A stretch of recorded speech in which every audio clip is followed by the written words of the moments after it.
Hey there everyone, in today's video, I'm going to show you how to open Steam games without Steam. This will be a step-by-step guide, so follow along. Just before we go ahead and begin, make sure to like the video, subscribe to the channel with all notifications on, and if you do have any questions during the video, make sure to comment down in the comment section down below, and I'll happily answer them for you. So without any further ado, let's proceed with the video. To open up a Steam game without launching the Steam desktop client, you have to go ahead and directly go to the game's installation folder using File Explorer.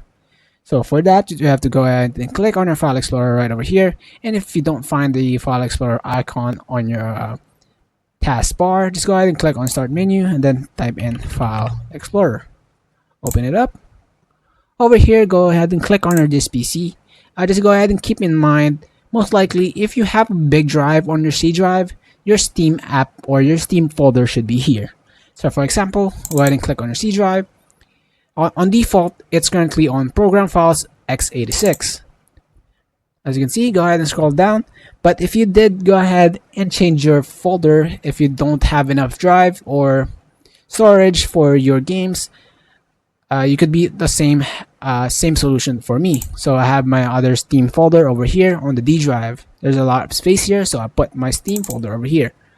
But if you did not, on the default, you should be able to see Steam Library on Program Files folder. Let's go ahead and click on Steam Library, Steam Apps, click on Common, and as you can see, there's a list of games currently in here.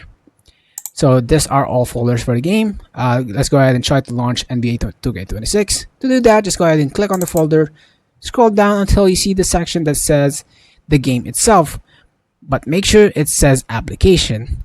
Either it could be NBA 2K26.exe. Most likely, most of the games have exe name on the folder. So basically, that is all for the video, guys. I hope you guys find this video helpful. Thank you guys so much for watching. Have a great rest of your day. Peace.